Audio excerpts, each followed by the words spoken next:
Hello friends, knowledge hub में आपका स्वागत है। आज हम बात करने वाले हैं न्यू एजुकेशन पॉलिसी 2020। इस एजुकेशन पॉलिसी को हम समझेंगे। समझने से पहले हम देखेंगे कि इस एजुकेशन पॉलिसी के आने से पहले भी क्या कोई एजुकेशन पॉलिसी थी। तो जी हाँ, इससे पहले भी कई एजुकेशन पॉलिसी आ चुकी थी। यदि हम प्रथम एजुकेशन पॉलिसी की बात करें तो यह एजुकेशन पॉलिसी या शिक्षा नीति सर्वप्रथम लाई गई थी पूर्व प्रधानमंत्री इंदिरा गांधी के द्वारा।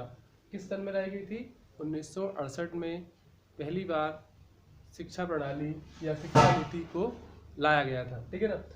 और इसके बाद यदि हम बात करें तो इसमें फिर बाद में भी इसमें कई प्रकार के सुधार हुए।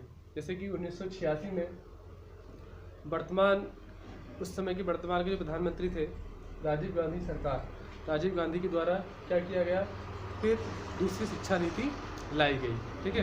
तो इस प्रकार से क्या हुआ, शिक्षा नीति समय समय पर अपडेट होती रही। यदि हम बात करें दूसरी शिक्षा नीति के बाद, तो दूसरी शिक्षा नीति के बाद तीसरी शिक्षा नीति हम देखें तो पूर्ण रूप से नहीं आई। उसी में क्या किया गया, दूसरी शिक्षा नीति में ही सुधार किए गए। किनके द्वारा किए गए? तो उस समय की वर्तमान जो सरकार थी नरसिम्हा राव सरकार, उसमें 1992 में क्या किए गए, कुछ सुधार किए गए। इस प्रकार से देखा जाए तो ज़्यादा कुछ बदलाव शिक्षा नीति में लंबे समय से नहीं हुए और अभी तक 34 साल तक क्या हुआ, यही पुरानी शिक्षा नीति चली आ रही थी। तो कहीं ना कहीं क्या है, इस शिक्षा नीति में बदलाव की आवश्यकता थी। इसीलिए क्या हुआ, 2019 में मानव संसाधन विकास मंत्रालय ने क्या किया, नई शिक्षा नीति का ड्राफ्ट तैयार किया, ठीक है ना। और इसे तैयार करने के लिए क्या किया, उन्होंने जनता से ही सलाह मांगी कि किस प्रकार की शिक्षा नीति वर्तमान में इम्प्लीमेंट की जाए, ताकि शिक्षा के क्षेत्र में और अधिक मतलब शिक्षा के क्षेत्र में कहीं ना कहीं और अधिक सुधार किए जाए। क्योंकि पुरानी शिक्षा नीति क्या है, लंबे समय से चली आ रही है और वर्तमान की आवश्यकताओं की पूर्ति के लिए वर्तमान के हिसाब से क्या है, उसमें कुछ परिवर्तन की आवश्यकता थी। इसीलिए मानव विकास मंत्रालय ने क्या किया, उसका ड्राफ्ट जनता की सलाह से तैयार करने की कोशिश की और जनता से सलाह मांगी थी, ठीक है ना। फिर भारत की नई शिक्षा नीति 2020 को भारत की प्रधानमंत्री की मोदी जी की अध्यक्षता में क्या किया गया, कैबिनेट में उसको मंजूरी दी गई। कब दी गई? 29 अगस्त को, ठीक है ना। 29 अगस्त को क्या किया गया, प्रधानमंत्री मोदी के द्वारा कैबिनेट में इस नई शिक्षा नीति को मंजूरी दे दी गई, ठीक है ना। यदि हम इस नई शिक्षा नीति की बात करें, कुछ प्रमुख बिंदुओं की बात करें, तो प्रथम बिंदु हम देखें तो नई शिक्षा नीति 2020 में शिक्षा का कितना, शिक्षा पर कितना सकल घरेलू उत्पाद का 6% खर्च किया जाएगा, ठीक है ना। ये बहुत ही बड़ी अमाउंट है, क्योंकि इससे पहले 4.43% खर्च किया जाता था। तो वर्तमान शिक्षा प्रणाली में कितना खर्च होगा, 6% खर्च होगा, पहले के मुकाबले ज़्यादा खर्च होगा, ठीक है ना। जो कि एक अच्छी बात है, क्योंकि जब शिक्षा प्रणाली में ज़्यादा खर्च होगा तो बेहतर इंफ्रास्ट्रक्चर है ना, बेहतर स्कूल होंगे, बेहतर टेक्नोलॉजी स्कूल में उपलब्ध होगी, ठीक है ना। इससे क्या होगा, शिक्षा का जो लेवल है पहले से कहीं अधिक बेहतर होगा। दूसरी क्या है, दूसरा बिंदु क्या है, अब 5वीं कक्षा तक की शिक्षा क्या होगी, मातृभाषा में ही होगी। कौन सी भाषा में होगी? मातृभाषा में होगी। अब मतलब जो बच्चे हैं उनको 5वीं तक क्या होगा, जो भी उनकी मदर टंग है ना, कन्नड़, मलयालम, तेलुगु, हिंदी, मराठी, जो भी उनकी भाषा है उसी भाषा में क्या होगा, उनको शिक्षा प्रदान की जाएगी। उन पर कोई अन्य भाषा क्या होगा का जो बोझ है उन पर नहीं डालता जाएगा, ठीक है। तो ये भी एक अच्छी बात है, जब बच्चे अपनी मातृभाषा में ही सीखेंगे तो क्या क्या होगा, वो कहीं ना कहीं सब्जेक्ट पर ज़्यादा कमांड कर पाएंगे। क्योंकि अभी क्या होता, भाषा सीखने में ही उनका समय निकल जाता था, सब्जेक्ट कहीं छूट जाते थे। अब क्या होगा, भाषा पर फोकस करने के बजाय सब्जेक्ट पर ज़्यादा कमांड करेंगे। नेक्स्ट क्या है, मानव संसाधन विकास मंत्रालय का नाम बदल दिया गया है। अब इस नीति के तहत क्या किया गया, इसका नाम शिक्षा मंत्रालय कर दिया गया। पहले क्या था, मानव विकास मंत्रालय था, अब इसका नाम क्या हो गया, शिक्षा मंत्रालय हो गया है, ठीक है ना। अब नेक्स्ट बिंदु की हम बात करें तो 6वीं क्लास से क्या होगा, वोकेशनल कोर्स शुरू किए गए हैं।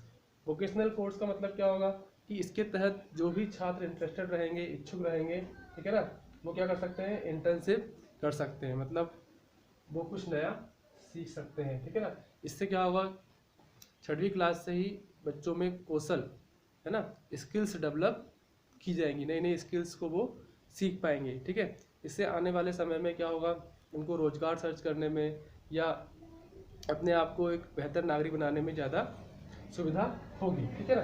नेक्स्ट है, इस नई शिक्षा पद्धति में, इस नई शिक्षा नीति में क्या किया गया, म्यूजिक और आर्ट्स पाठ्यक्रम को भी शामिल कर लिया गया है।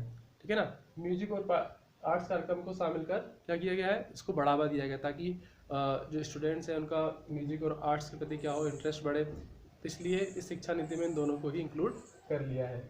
फिर हम बात करें इसके अलावा और क्या क्या इंक्लूड किया है, तो ई पाठ्यक्रम को भी बढ़ावा दिया गया है। और ई पाठ्यक्रम को बढ़ावा देने के लिए क्या किया गया, राष्ट्रीय शैक्षिक टेक्नोलॉजी फोरम का गठन किया गया, मतलब ये बनाई गई है। कौन सी, राष्ट्रीय शैक्षणिक टेक्नोलॉजी फोरम, राष्ट्रीय शैक्षिक टेक्नोलॉजी फोरम क्या की गई, इसके तहत बनाई गई है। नई शिक्षा नीति के तहत ये फोरम बनी है, इसको शॉर्ट में हम NETFB बोलते हैं। ठीक है, फिर हम बात करें, अब इसके टारगेट की बात करें तो वर्ष 2030 तक उच्च शिक्षा को, जो उच्च शिक्षा में सकल नामांकन अनुपात है उसे 50% तक पहुंचाने की बात की गई है। ठीक है ना, अभी जो कितना है 26.3% है, मतलब जो इसमें सकल नामांकन है अभी कितना है 26.3 है।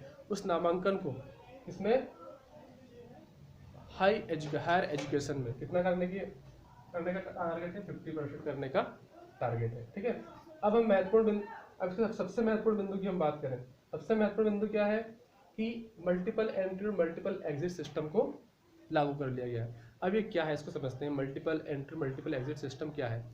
मल्टीपल एंट्री और मल्टीपल एग्जिट सिस्टम का मतलब ये है कि मान लो आपने कोई 4 साल का कोर्स कर रहे हैं या इंजीनियरिंग कर रहे हैं। ठीक है, यदि आपको लग रहा है कि 1 साल के बाद आपको ड्रॉप करना है तो आपको कुछ भी हाथ नहीं लगता है। लेकिन अब क्या है, यदि आप 1 साल में छोड़ते हैं तो आपको सर्टिफिकेट मिल जाएगा। ठीक है, जो कि आपके काम का रहेगा।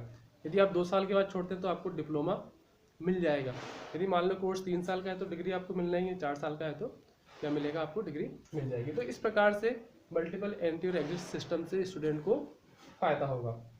ठीक है, अब नई शिक्षा नीति में आप लोगों ने देखा होगा कि अभी वर्तमान में क्या चल रहा है, 10+2 सिस्टम है। लेकिन अब नई शिक्षा नीति में क्या किया गया है, 5+3+3+4 सिस्टम किया गया है।